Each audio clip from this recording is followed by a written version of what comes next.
नमस्कार जय हिंद विद्यार्थी मित्र हो. एस टी महामंडळाच्या 17,400 पदासाठी आता यंत्रणा जी आहे तर ती चांगली फास्ट सुरुवात झालेली आहे. अशामध्येच आता टेंडर तर आलेला आहे. मागच्या व्हिडिओमध्ये आपण पाहिलेलं आहे की टेंडर आलेला आहे आणि 6 विभागामध्ये 13,890 पदाचा तर आपल्याला रेफरन्स लागलेला आहे. ऑफिशियली तर आपल्याकडे सध्या काही नाही आहे, पण 13,890 पदं जे आहेत तर त्याचा रेफरन्स लागलेला आहे. आता इथपर्यंत आपण आलो. पण आता हे जे टेंडर आहे तर याच्याबद्दल अधिक माहिती आणि नेमकं आपल्याला फॉर्म भरायला कधीपासून सुरुवात होणार आहे, सगळ्या महाराष्ट्राच्या मनामध्ये हा प्रश्न आहे.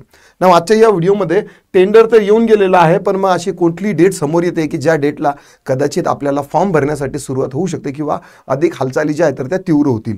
आता नेमकं जाहिरात कधी हे या व्हिडिओच्या स्वरूपातून तुम्हाला कळणार आहे. संपूर्ण माहितीचं विश्लेषण आणि तयारीची दिशा जी आहे तर ती आपण या व्हिडिओच्या माध्यमातून करणार आहोत. तत्पूर्वी आपलं हे जे महाराष्ट्र राज्य मार्ग परिवहन महामंडळासाठी जे भरती परीक्षा मार्गदर्शक पुस्तक आहे हे जर पाहिजे असेल तर तुम्ही अप्लाय करू शकता, मागवू शकता. आपल्या लिंक दिलेली आहे तुम्हाला ॲप्लिकेशनची आणि एक वेबसाईटची देखील लिंक दिलेली आहे. जर तुम्हाला असं वाटत असेल की या पुस्तकाचा मला फायदा होऊ शकतो तरच ऑर्डर करा, कुणालाही बळजबरी नाही आहे. ठीक आहे. बघा आता एक फ्लो चार्ट आहे आपल्याकडे. बघा टेंडर जे आहेत ना तर ते टेंडर पब्लिश झालेलं कधी आहे, 16/10 तारखेला झालेलं आहे. ठीक आहे. 16 तारखेला काय झालेलं आहे की टेंडर पब्लिश झालेलं आहे. थोडंसं मोठं करतो मी. ठीक आहे. REF document upload.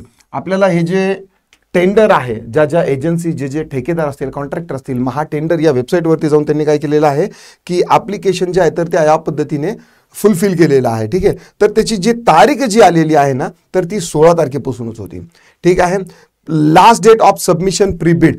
जे बिडिंग म्हणजे काय की बाबा बोली, आम्हाला या भरती प्रक्रियेमध्ये टेंडर मिळावं यासाठी प्रत्येक ठेकेदाराकडून काय आहे की बोली लागवली जाते.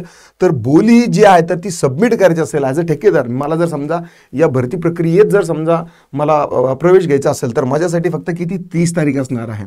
30 तारखेपर्यंत जेवढे ठेकेदार असतील ते काय करतील की फायनल सबमिट करतील. नंतर प्री बिड मीटिंग, बिडिंगच्या अगोदर एक मीटिंग होईल. ती तारीख कधी होणार आहे, ती पण 30 तारखेलाच होणार आहे. Technical qualification opening.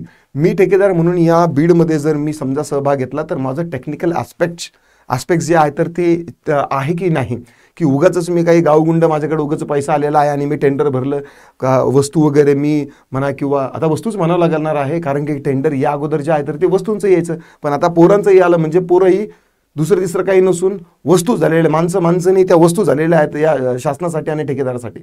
असो, पण माझ्याकडे अगोदर काही कंडक्टर, ड्रायव्हर वगैरेचे आहेत तर यांच्या संदर्भामध्ये काम करण्याचा काहीतरी पाठपुरावा आहे का, मी काय केलेला आहे का. टेक्निकल ॲस्पेक्ट जे आहे तर ते या 17/11ला तयार होणार आहे आणि कमर्शियल बीड ओपनिंग जे आहे तर ती देखील 17ला होणार आहे. हे तर इथं आहेच आहे. पण आपण जर वेबसाईटवर जर पाहिलं तर बघा, बीड ओपनिंग डेट 17 नोव्हेंबरची तुम्हाला येते 2 वाजता. किती वाजता? 2 वाजता ही जी आहे तर ती ओपन होईल. म्हणजे 17 तारखेपर्यंत ही जाहिरात जी आहे प्रत्यक्ष ती येणार नाही. आता ही जाहिरात कधी येऊ शकेल? ही जी जाहिरात जी आहे 17 तारखेला काय होईल की बीड किंवा काय म्हणतात की बोली ओपनिंग होईल आणि बोली ओपन झाल्यानंतर त्यामधून कळेल आपल्याला की संभाजीनगर विभागासाठी कोणाला दिलेलं आहे, पुणे, मुंबई, नाशिक असेल, अमरावती असेल, नागपूर असेल, तर इथल्या सगळ्या विभागासाठी कुठल्या ठेकेदाराला दिलेलं आहे हे 17 तारखेला किंवा 18 तारखेला जवळपास फायनलाइज होईल आणि तिथून पुढे 8 ते 10 दिवसामध्ये आपली जी जाहिरात आहे तर ती निघेल. म्हणजे आतापासून तुमच्याकडे पाहायला गेलं तर खूप झालं तर 25 ते 30 दिवस आहे. 25 ते 30 दिवसामध्ये तुम्हाला मुलाखतीची व्यवस्थित तयारी करायची आहे. आणि सगळ्यात महत्त्वाचं म्हणजे तुम्हाला तुमचे कागदपत्र जे आहेत ना तर ते आतापासूनच तुम्हाला काढायला तयारी करायची आहे. जर तुम्हाला तुमचे बॅज असेल किंवा इतर कुठलेही कागदपत्र असतील त्याविषयी जर अधिक माहिती पाहिजे असेल तर मला फक्त कागदपत्र या असा एक शब्द टाईप करा. मी सगळे जे कागदपत्र आपल्याला या भरतीसाठी लागणार आहे, कोण या भरती प्रक्रियेमध्ये समाविष्ट होऊ शकतं, काय कागदपत्र कुठून मिळवायचे आहे, कसे मिळवायचे आहेत, ऑनलाईन मिळू शकतात का, ऑफलाईन मिळू शकतात का, सगळं काही डिटेल मी एक 20-25 मिनिटाचं किंवा एका तासभराचं लाईव्ह सेशन करूया किंवा मी त्याचा एक व्हिडिओ बनवून अपलोड करेल. फक्त तुम्ही कागदपत्र हा जर अपलोड केले म्हणजे हा शब्द जर तुम्ही लिहिला कमेंटमध्ये तर मला कळेल की तुमच्या कागदपत्राविषयीचे व्हिडिओ बनवायचे आहेत. आशा करतो की तुम्हाला हा व्हिडिओ आवडला असेल तर लाईक करा, शेअर करा, कमेंटमध्ये तुमचे काही दिक्कत, डाऊट, क्वेरी, परेशानी असेल तर ते नोंदवू शकता. आतापुरतं एवढंच थांबतो. राम राम.